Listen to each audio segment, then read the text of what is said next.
¿Te has preguntado cuál es el rol de las grandes empresas y sus líderes para impulsar la innovación social corporativa? Eso es justo lo que vamos a tratar de resolver en esta nueva serie de Disruptivo TV con el apoyo de grandes aliados. En las próximas 10 semanas tendremos conversaciones con algunos de los líderes de las empresas más importantes de toda la región. Tenemos una página especial, disruptivo.tv/innovación social corporativa, a la cual te invito a que conozcas, porque además de las entrevistas hay un ebook nuevo con los principales aprendizajes de las conversaciones que tuvimos con estos 10 líderes. Así que no te despegues, suscríbete a nuestros canales de YouTube, Spotify o donde sea que escuches sus podcasts. Y recuerda, entra a disruptivo.tv/innovación social corporativa para aprender todo acerca de este gran tema. Hola a todas y a todos, ¿cómo están? Bienvenidos de nuevo a Disruptivo. Yo soy Juan del Cerro y estoy bien contento porque el día de hoy tenemos una nueva charla, una nueva oportunidad para hablar sobre innovación social corporativa y liderazgo responsable. Ya saben que desde hace algunas semanas estamos teniendo estas conversaciones gracias a la Fundación BMW y en conjunto con organizaciones como Empathy, Social Lab, Sistema B y muchas otras organizaciones a nivel América Latina. Y en estas charlas estamos teniendo cada semana conversación con o la líder de algunas de las principales empresas en América Latina que están teniendo prácticas increíbles de sustentabilidad y de liderazgo responsable. Hablamos mucho con emprendedores y emprendedoras en Disruptivo, pero también es importante de vez en cuando tener conversaciones con los líderes de las grandes empresas, porque también estas son un motor de la innovación social y del liderazgo responsable. Además de eso, el día de hoy estoy bien emocionado porque nada más y nada menos que me va a acompañar un gran amigo que ha sido amigo, mentor, maestro. Hemos compartido muchísimo en mi camino y en su camino de emprendimiento y de innovación social.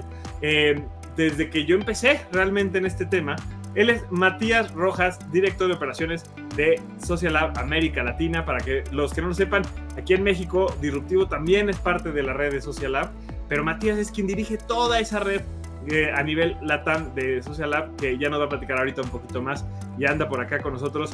Mati, ¿cómo estás, Matías? Bienvenido a estas pláticas de innovación social corporativa y liderazgo responsable. Oye, qué gusto, Juan. Feliz de estar por aquí con ustedes y con una invitada también muy interesante con la cual conversaremos en los próximos minutos. Así es, Mati. Antes de pasar a la entrevista del día de hoy, platícanos un poquito acerca de Social Lab. Para la gente que no lo sabe, digo, ya la gente que me sigue a mí de vez en cuando escucha de Social Lab, pero bueno, tú tienes una visión global de todo lo que está pasando a nivel LATAM de Social Lab, especialmente que además Social Lab ha estado impulsando la innovación social corporativa de manera muy importante en los últimos años.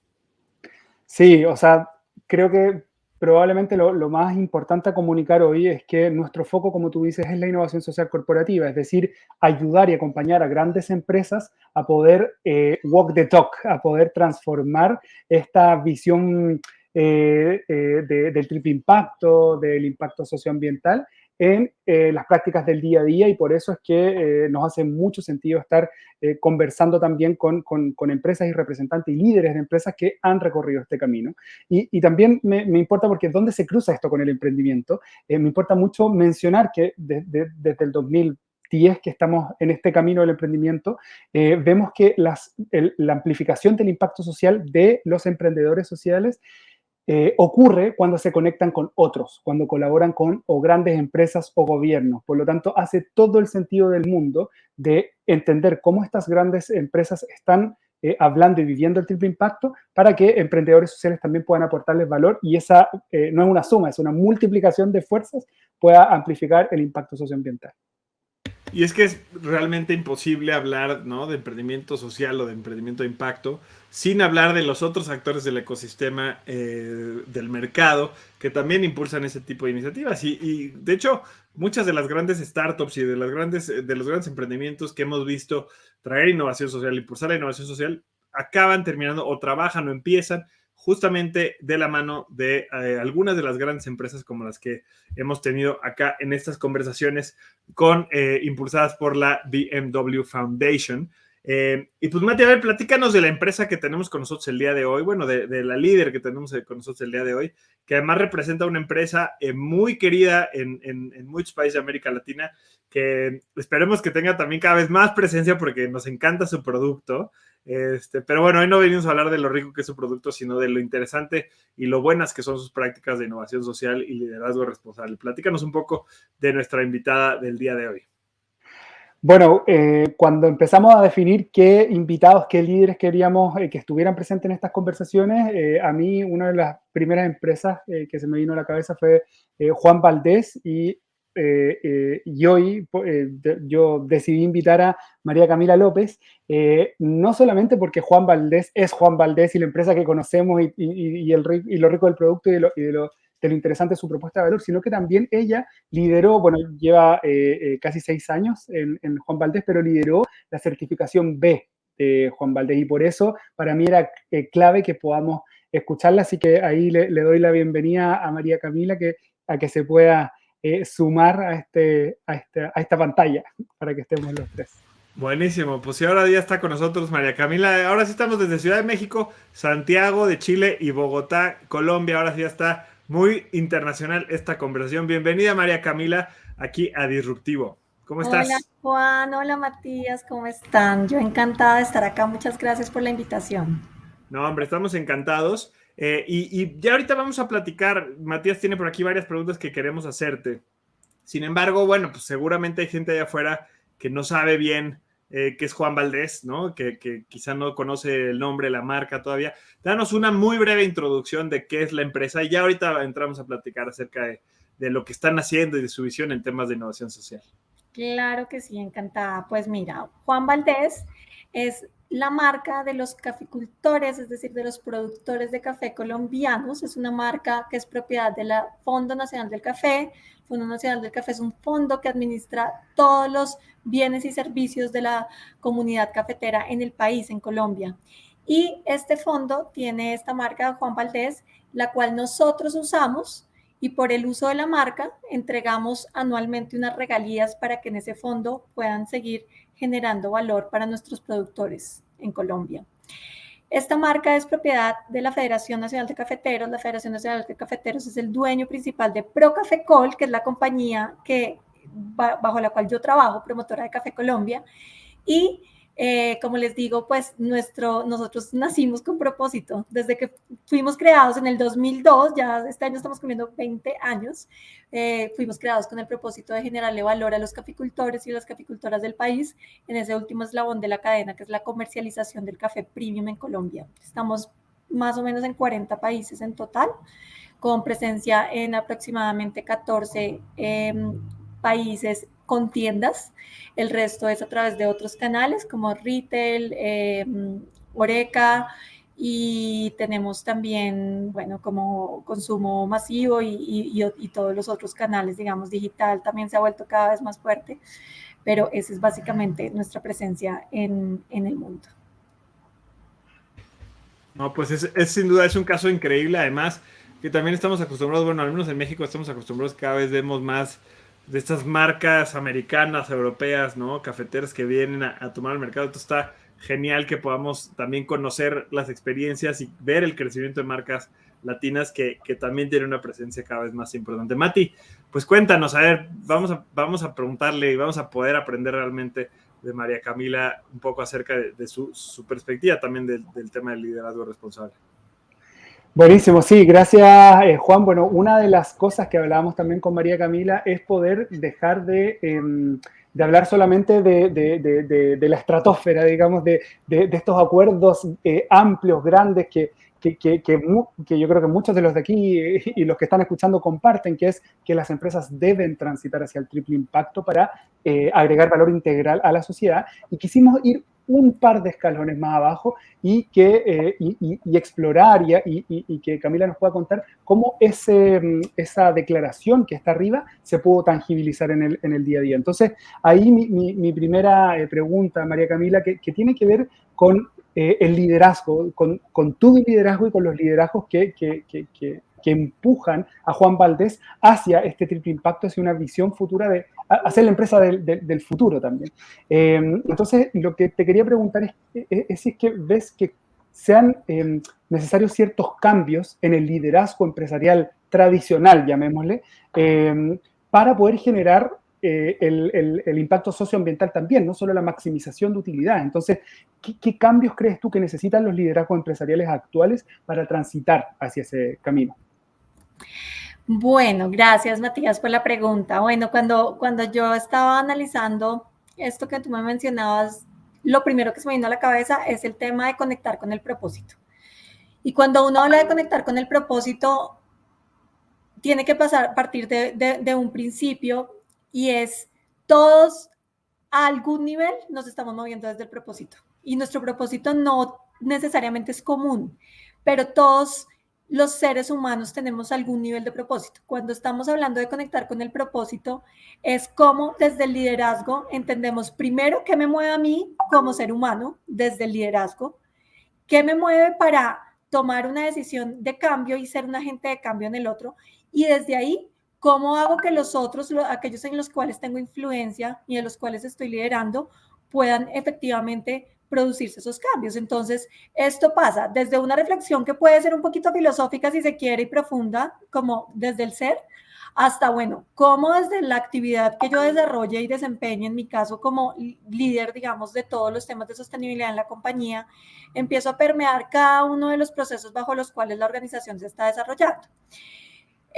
Yo te podría decir que lo vi, por ejemplo, de manera muy clara con el liderazgo de la presidenta de nuestra compañía, que es Camila Escobar Corredor, para poder sacarlo un poquito de mí, porque claro, para uno es mucho más sencillo porque uno tiene esto en las venas, se formó en esto desde los inicios, pero sí quisiera ponértelo, por ejemplo, en una tercera persona que es la presidenta de la compañía, una persona que entra a Juan Valdez con una convicción desde el principio absoluta de que si las cosas se pueden hacer bien, se deben hacer bien, pero sin un conocimiento del triple impacto. Ella no tenía realmente conocimiento, si se quiere, conceptual del tema, pero sí tenía una convicción de que esto era algo relevante.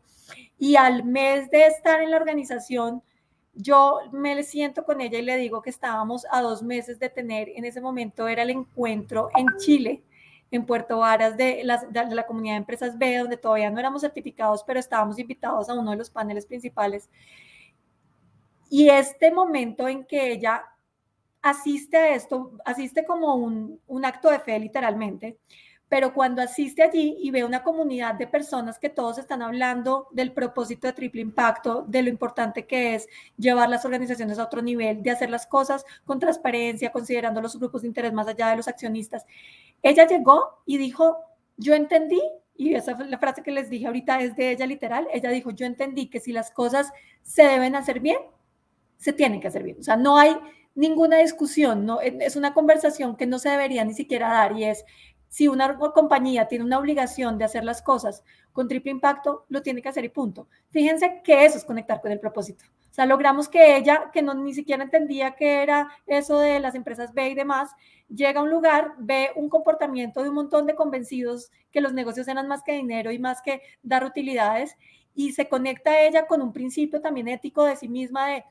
las cosas hay que hacerlas diferente. Y desde ahí se puede movilizar para asimismo llevar a su comité directivo, a la junta y a todo lo que hemos logrado hasta hoy. Creo que ese es un ejemplo muy claro de primero. Eso justo, Camilo, es lo que te quería preguntar, porque una cosa es, o sea, en estos encuentros que a mí me parecen maravillosos, como cuando uno corre una maratón y no conoces a nadie, pero te sientes parte de un gran cuerpo que va todos hacia el mismo lado. Lo mismo pasa en los eventos de la empresa B y es maravilloso. Ahora, ¿cómo después de que salgo de ese evento y llego a mi oficina y me despierto ese día en la mañana y voy en el transporte hacia mi oficina y llego a la toma de decisiones, a revisar informes, a calcular el EBITDA para mi directorio, no sé, por ejemplo, tener que despedir a alguien porque tal vez no lo está haciendo bien? O sea, son las cosas difíciles que nos toca a todos los liderazgos. ¿Cómo crees tú que ese propósito se tangibiliza en una decisión normal del día a día como la que nos puede tocar a cualquiera de nosotros? ¿Tienes algún ejemplo, algo que te gustaría comentar a todos los que nos están escuchando? Sí, yo creo que esto es una decisión primero que no es orgánica. Es decir, el día que Juan Valdez decidió tomar una apuesta contundente por el propósito, lo hizo a varios niveles. Lo primero fue empezando un camino de certificación B, que pues los que estamos aquí sabemos que es un proceso difícil, que toma tiempo, que exige renuncias, que exige compromisos que la compañía de pronto no conocía o otros que de pronto ya estaba dando y no sabía, no los tenía sistematizados en sus procesos y documentación. Entonces, el primero es una decisión que no es orgánica. Los segundos son un trabajo de equipos multifuncionales. Cuando nosotros empezamos estos procesos, hemos desarrollado una metodología que ha funcionado bárbaramente en Juan Valdez y les puedo decir por testimonio, con el proceso de certificación B, con procesos de economía circular, a muchos niveles. Y son los procesos multifuncionales, como generamos comités de diferentes áreas de la compañía, trabajamos por un mismo fin, donde cada uno, desde el conocimiento que tiene, desde la expertise y desde el proceso que lidera, integra eso para un propósito común. Bien sea certificarnos como empresa B, que nos tomó 2 años, no fue un proceso de 3 meses, fue un proceso de 2 años. O, por ejemplo, un proceso que estamos haciendo ahorita súper potente de economía circular en la compañía, que vamos a llevarla a un nivel muy alto, donde no solo estamos hablando de reciclar, que obviamente es importante, sino estamos hablando de innovación, de transformación a través de las temporadas, de empaques, de nuevos proveedores, desarrollo de proveeduría, de cierre de ciclo con innovación, es decir, una mirada absolutamente 360, donde participamos áreas como abastecimiento, mercadeo, calidad, innovación, es decir, es una mirada muy, muy integral. Eso te podría decir que son cosas absolutamente concretas. Una decisión que no es orgánica, equipos multifuncionales y muy importante, que esto esté en el centro del modelo de negocio. ¿Cómo se logra eso? Que esté dentro de la estrategia literalmente estipulado, que tenga unos KPIs y que eso responda ante el directorio, como ustedes lo mencionan, o junta directiva o como quiera uno llamarlo. Eso para mí es como realmente las cosas suceden. Oye, me encanta que lleguemos a esto y el lenguaje y saber dónde está dentro del todo, porque si algo, bueno, al final hablaremos de los aprendizajes, ¿no? Y creo que yo me estoy llevando ahí varias cosas muy interesantes, pero de entrada creo que es bien interesante que normalmente la pregunta es, si viene del equipo de liderazgo, ¿cómo hace que permee el propósito hacia el resto del equipo? O si es el equipo quien lo quiere, ¿cómo hace que el liderazgo lo tome? Pero acá de alguna manera, entre la entrada de una nueva presidenta y ya un esfuerzo que ustedes tenían, parece que orgánicamente funcionó. Lo interesante es ahora en la práctica. Me gustaría preguntarte, por ejemplo, ahorita hablabas de los KPIs. ¿Cuáles son algunos, no sé si nos puedas contar, 1 o 2 KPIs específicos que literalmente ustedes ya hayan integrado? Normalmente la responsabilidad social, o antes cuando hablábamos, bueno, se sigue hablando mucho y es muy importante, la responsabilidad social, normalmente va un poco a la par del modelo de negocio, no es parte del modelo de negocio. Entonces, ¿cómo se empieza a ver este tema del propósito cuando sí se integra? ¿Cómo, por ejemplo, 2 o 3 KPIs que nos pudieras contar que hoy ustedes miden para que el propósito realmente esté al centro? Claro, mira, nosotros tuvimos un objetivo muy claro desde el 2019, incorporamos el valor compartido en el centro de la estrategia. Y para lograr eso, ¿cuál fue nuestro KPI central de ese propósito? Podernos certificar. Ese era como una carta que no era ni siquiera interpretable. Es decir, es que este es uno de los estándares globales más rigurosos que existen y lo logramos y estaba ahí, digamos, como una tangibilización. Ahora bien, cuando íbamos un poquito más en el doble clic, te puedo decir que hemos considerado justamente el triple impacto, es decir, social, ambiental, económico. Entonces, ¿qué consideramos? Consideramos cuánto café se le está comprando a las comunidades beneficiarias, pues porque es que al final nosotros no tendría sentido que generáramos iniciativas de valor compartido si no estuviéramos atendiendo el último eslabón, que es la comercialización. Entonces, comercialización bajo precios competitivos, diferenciales de programa, que son unos precios premium como resultado de formar parte de los programas de valor compartido de la compañía. Eso es un indicador para nosotros, kilogramos de café que se han comprado a esas comunidades, número de beneficiarios y beneficiarias de programas de valor compartido, y es esa mirada que tenemos mucho más 360 de cuántas personas están siendo impactadas a través de formación técnica, de proyecto de vida, con equidad de género, de términos ambientales, todo este componente. Y, por supuesto, en términos ambientales, te digo que, y ahorita si quieren, me voy a adelantar un poco porque ya vamos para allí, y es justamente cómo vamos a apuntarle a alcanzar unas metas ambientales ambiciosas que hoy todavía no existen. Es decir, hoy tenemos las metas, pero hoy todavía no tenemos esos logros tan tangibles como querríamos. Entonces, también hemos empezado a establecer pronto van a tener noticias, esto todavía no lo puedo hacer público, pero estamos en un camino, digamos, muy consciente de la necesidad de la carbono neutralidad, de la necesidad de empezar a poner prácticas que realmente puedan impactar nuestra huella ambiental, sobre todo, y esto es una cosa importante, en la cadena, ¿no? Porque generalmente ahora cuando se habla, y esto es como digamos, un tema que está liderando a nivel global, sobre todo después de la COP26, es el tema de carbono neutralidad y demás, pero cómo llegar allá yo creo que es muy importante, no es solo la meta, es el cómo.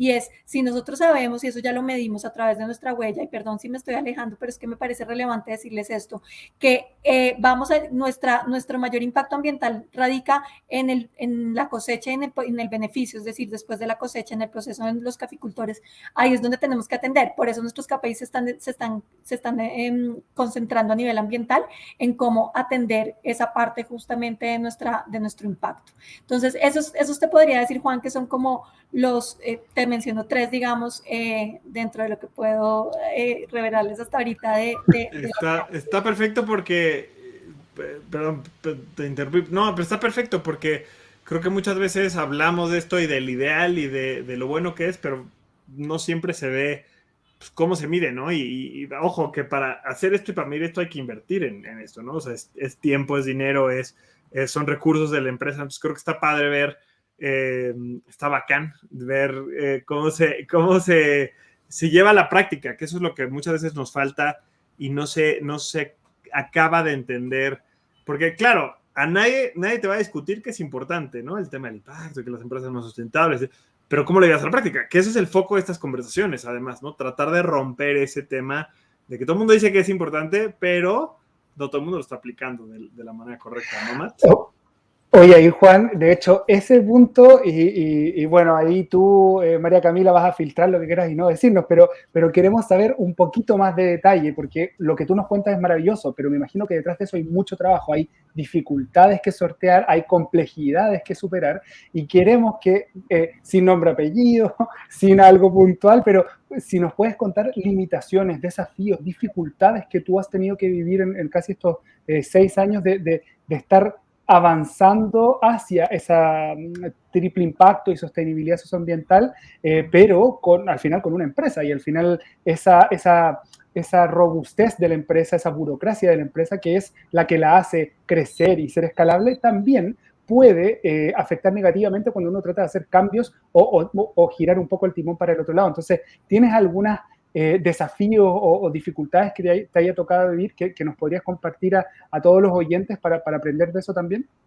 Claro que sí, yo creo que hay como 2 cosas centrales que yo podría traer a la mesa centrales. La primera es el tema de cultura, y esto es un proceso de transformación cultural que no para. De hecho, nosotros tenemos como dentro de nuestra estrategia 3 focos centrales, y hay unos habilitadores, digamos, unos transversales que se llaman transformación, digamos, a nivel de negocio, y ahí están los temas pues, de recursos humanos, de transformación digital y de sostenibilidad, porque realmente tienen que permear todos los otros focos a nivel nacional, internacional, para suceder, pues para que pase.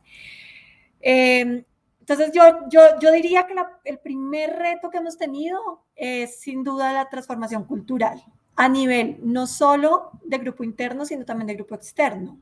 Los consumidores para nosotros son fundamentales porque nosotros podemos llegar con nuestro trabajo hasta un punto, pero de ahí en adelante necesitamos ese complemento y esa articulación con el consumidor final que pueda ser sensible a las acciones que nosotros estamos desarrollando, tanto a nivel social como ambiental, y que tengan eco en ellos. Y debo decir que esto es un proceso largo y difícil. Les doy un caso concreto, los procesos, por ejemplo, de aprovechamiento de residuos en tiendas. Nosotros tenemos un número importante de tiendas a nivel país. En Colombia tenemos aproximadamente 324 tiendas. Y fuera tenemos 138 aproximadamente. Nosotros por supuesto, el impacto que generamos es importante en términos de residuos y demás, y hemos desarrollado una serie de iniciativas enfocadas pues desde el 2014, de hecho, en hacer aprovechamiento de residuos que han ido evolucionando, ya tienen, digamos, una base también de circularidad, de aprovechamiento de orgánicos, de poder reincorporar, digamos, los reciclables en nuevos ciclos productivos. Ahorita estamos apuntándole también a nuevos modelos de economía circular mucho más robustos, que es lo que les cuento. Sin embargo, ahí hemos visto que es impresionante la resistencia cultural que existe. Y yo creo que esos, digamos, México, Chile y Colombia tienen escenarios diferentes los tres. Cada país tiene como unos niveles de conciencia y también de normatividad que apoya todo el tema cultural, que lo hacen más fácil o menos fácil. Pero les digo que, por ejemplo, hemos visto cómo pandemia fue un retroceso muy importante a nivel de buenas prácticas en términos de reciclaje, por ejemplo. Ahí, perdón, María Camila, eso cuando hablas de cultura también enfocado en la educación del cliente final, ¿no? Claro. Perfecto. Correcto, sí, exactamente. Como en verdad a veces podemos hacer unas iniciativas súper ambiciosas, tenemos nuestros gestores de residuos, tenemos todo un proceso súper claro, digamos, y que funciona a nivel de logística perfecto, pero cuando uno ve que el consumidor ya otra vez se devolvió y ya no está haciendo un aprovechamiento adecuado de los residuos y está botando el vaso de PET, lo bota en la bolsa de no reciclables, o, ¿sabes? Como que empieza otra vez uno a devolverse en cosas que ya creíamos ganadas. Y también nos pasa con los colaboradores, tenemos conversaciones con ellos y volvemos a ver que hay cosas que nos parecían obvias y ya no las saben, no las conocen, porque también hay rotación de personal. Entonces, ese tipo de cosas en términos de transformación cultural son bastante desafiantes. Y eso pasa a ese nivel, pero pasa también adentro con los directivos. Hay momentos donde las conversaciones se vuelven a llevar a un lugar súper, pues la pandemia fue un reto para eso, porque es que las conversaciones en la pandemia era, no, la viabilidad del negocio y la viabilidad financiera, pues tuvo que poner en sacrificio cosas que de pronto ya habíamos ganado en términos ambientales, no tanto sociales, porque eso para nosotros es como un no negociable, pero en ambientales sí se empezó como bueno, de pronto este proveedor es un poco más económico, de pronto y esos retos se siguen viviendo, o sea, eso no se acaba nunca. Oye, fíjate que ahí, es que acabas de abrir el tema. No, porque digo que quiero llegar a lo último que acabas de mencionar, pero antes quiero regresar al tema de los consumidores. Pero, o sea, te hago una pregunta rápida del tema de los consumidores y volvemos al tema de la dirección en las empresas, ¿no? Porque, sí, de hecho, ese tema de la dirección en las empresas es lo que detonó esta serie de conversaciones y ahorita llegamos a eso. Pero con el tema de los consumidores, siendo yo el abogado del diablo un poco, me parece que esta discusión ya se ha dado mucho, de que si es la responsable la empresa o si es el responsable del consumidor. Una empresa refresquera global muy importante de hace un par de años dijo que es la principal productora de botellas de PET, al menos en México, pero creo que a nivel mundial también, salió a decir que no iban a dejar de hacer botellas de PET porque los consumidores las compraban, ¿no? O sea, eran las que querían. Entonces, esta conversación de que no, pues es que es responsabilidad del consumidor o es responsabilidad de la empresa, o sea, se ha dado muchas veces. Lo que yo quisiera preguntarte es, si bien hay cosas que, o sea, que la gente va por su vida y tiene muchos problemas que resolver, y entonces a veces pues, no va a ser totalmente responsable en su consumo o en su reciclaje o en su separación de residuos. Yo creo que ahí la empresa también tiene que empezar a pensar de qué manera le da vuelta a eso y de qué manera, no sé, piensa en temas de comportamiento, piensa en temas de influencia, piensa en temas de cómo gamificar o cómo dar recompensas. O sea, ¿han tenido ustedes alguna actividad en ese sentido? Porque creo que de los dos lados está mal la postura de decir es que es responsabilidad del consumidor. Al mismo tiempo que está mal que el consumidor diga, no, pues es que es responsabilidad de la empresa. Y si lo que me vende es no reciclable, pues es bronca de ellos, ¿no? O sea, yo creo que cada quien se tiene que asumir como responsable. Pues estamos hablando acá de la responsabilidad del liderazgo responsable de las empresas. Entonces, ¿qué han hecho ustedes, por ejemplo, cuando se enfrentan a eso que pues, el consumidor de un mercado diferente no es tan responsable o simplemente no funciona o no le gusta un tipo de producto? Hay muchos casos, ¿no? De que cuando empezaron a hacer las botellas de agua de PET con PET reciclado, pues quedaba más delgadita la botella, entonces se apachurraba y la gente la dejó de comprar, ¿no? Pero por otro lado se quejaban de que no se reciclaba. O sea, hay muchos casos así donde donde no hace match la estrategia con el consumidor. ¿Cómo lo han? ¿Tienes alguna acción que ustedes digan, pues mira, estamos intentando o intentamos hacer esto? ¿Cómo lo has visto? Sí, yo creo que ahí hay dos cosas. La primera que se me viene a la cabeza es, bueno, lo primero que quiero decir es que estoy totalmente de acuerdo contigo y no hay excusa. Y yo que formo parte del mundo corporativo de una empresa de este tamaño, no hay excusa. Las empresas siempre tenemos una responsabilidad y así veamos con frustración que el consumidor no está respondiendo a la iniciativa.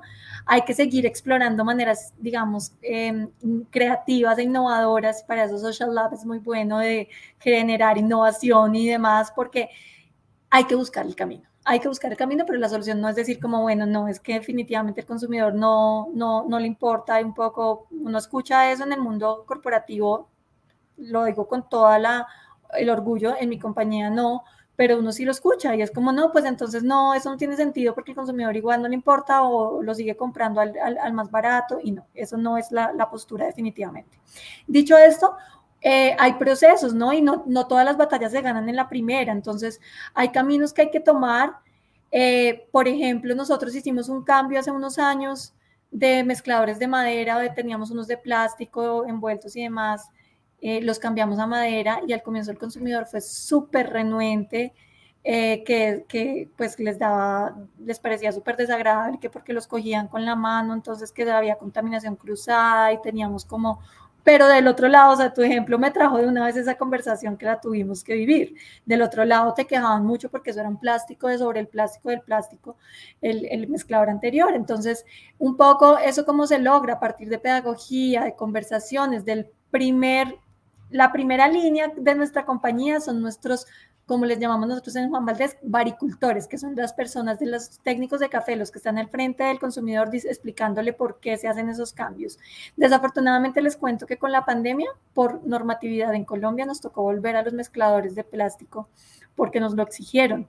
Ahorita vamos a volver a retornar a los de madera, pero son procesos que toman tiempo y pues hay que trabajar mucho con la comunicación, la educación y las redes sociales. O sea, nuestros diferentes canales de comunicación son muy importantes para esto y por eso trabajamos muy de la mano con el área de marca, que eso es un logro maravilloso que nos tomó mucho tiempo. Si estamos hablando de aprendizajes, ese es un gran logro que tomó mucho tiempo alinearse con la marca, con la comunicación de marca. Y diría un segundo, y es, por ejemplo, el tema de vaso reuso. Llevar a los consumidores a que lleven su propio vaso a las tiendas, ese es otro gran desafío. Nosotros llegamos en el 2019, antes de que pues, por pandemia en 2020 obviamente tuvimos que cancelarlo hasta ahorita, en octubre del año pasado lo tuvimos que retomar en Colombia, pero teníamos una meta de 80,000 reusos al año, que eran equivalentes a tener un reuso por tienda diario.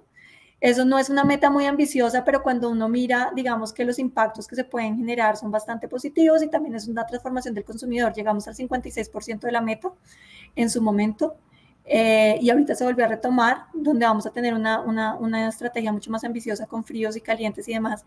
Ahí, por ejemplo, hay una apuesta contundente de persuadir al consumidor que cambie sus hábitos de consumo, teniendo una acción que probablemente es difícil, es retadora, porque pues no todas las personas se van a arriesgar a llevar su taza a todo lado, pero con una apuesta y es por una mitigación de impactos ambientales donde las cafeterías sin duda tenemos un impacto enorme con nuestra generación de vasos, creo que son 2 millones de vasos. Es una cosa desproporcionada que se da en el mundo diariamente. Entonces, creo que esas son las acciones, digamos, donde nosotros igual seguimos apostando. Yo conozco casos, una de las empresas más grandes de café, para no llamarla aquí, tiene una meta de reusos desde 1985, hace 36 años, y nunca la ha podido cumplir. Es decir, estos son unos caminos de nunca acabar, pero no por eso tenemos que rendirnos y sabemos que es nuestra responsabilidad. Ahí, María Camila, me parece muy interesante ese camino recorrido y que lo que tú mencionaste, o sea, el el camino es igual de importante que el resultado final, que la meta final, porque eso es lo que nos va transformando y nos va llevando a estos lugares distintos y futuros de triple impacto donde queremos estar. Y ahí, porque se nos está acabando el tiempo, así que te quiero hacer una última pregunta, porque podríamos conversar toda la tarde de esto, yo creo, y no nos aburriríamos, pero hay que ser consciente con los auditores. Quería pedirte si nos puedes contar alguna experiencia real que tengan hoy desde Juan Valdez, tangible, concreta, medible, con la que otros pares puedan inspirarse, pensando en el triple impacto, en el impacto social y o ambiental. Y si eso nos puede dejar algunos aprendizajes, sería increíble que tú, bueno, ya has dado varios aprendizajes, pero igual te voy a pedir otros porque está muy interesante lo que están haciendo. Así que, ¿tienes alguna experiencia que nos quieras contar desde el triple impacto? Claro que sí, nosotros tenemos un programa que para mí es como el programa insignia de valor compartido de la compañía, se llama Mujeres Cafeteras. Es el programa que busca visibilizar la labor de 163,000 mujeres en el campo en Colombia que son productoras de café.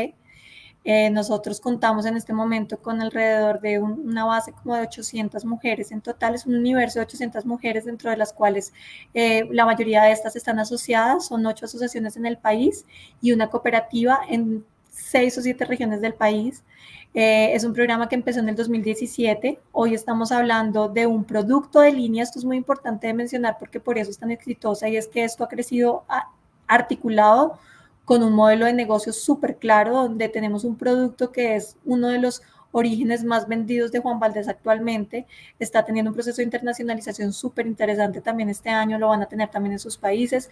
Este producto es un producto que no es un estacional, sino que empieza como una edición especial de café, con pocas unidades, va creciendo y el año pasado se convierte en un producto de línea. Eso quiere decir que siempre está en el portafolio de la marca. ¿Qué tiene ese programa innovador? No solo esto comercial que les cuento que va creciendo y empiezo por ahí porque es que no es menor. Gracias a todo ese crecimiento, hacia atrás hemos desarrollado una iniciativa de fortalecimiento multidimensional con el apoyo de aliados. Es una alianza multisectorial donde está la Federación Nacional de Cafeteros, está el banco más grande del país, Bancolombia, está una organización canadiense que se llama DID Profem, Solidaridad Network, que es una organización alemana, diferentes organizaciones con las que trabajamos y está enfocada a fortalecer a las mujeres en sus capacidades productivas, ambientales, técnicas, de proyecto de vida, asociativas y con un enfoque transversal de equidad de género porque reconocemos la necesidad de generar relaciones en el territorio mucho más equitativas. ¿Qué tiene ese proyecto de potente? Yo podría decirles aquí muchas cosas, me quedo con 3 concretamente. Hemos logrado comercializar casi 100,000 kilos de café de las mujeres, donde hemos tenido un crecimiento absolutamente espectacular, logrando acuerdos de compra a largo plazo con las mujeres. Eso es una cosa muy interesante. Mujeres que toda su vida han sido cafeteras, nunca habían comercializado su café directamente ellas y con Procafecol lo están haciendo por primera vez.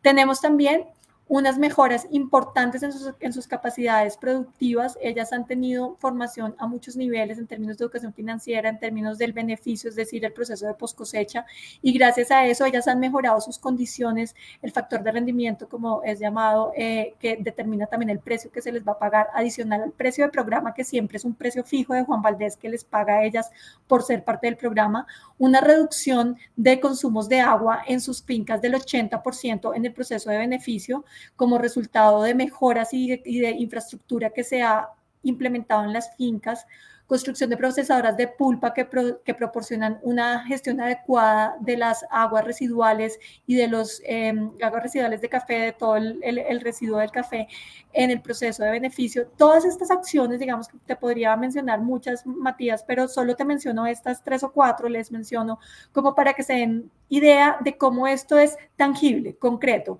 y realmente está generando beneficios. Esto fue un inicio que empezó como les digo, con una asociación, con un grupo pequeño, fue creciendo y hoy está teniendo el alcance que tiene con una plataforma que obviamente se ajusta, una plataforma de fortalecimiento que se ajusta de acuerdo a las necesidades del territorio en el país, de las diferentes asociaciones de mujeres, pero que sin duda está generando un hito en la presencia de las mujeres productoras de café en el territorio.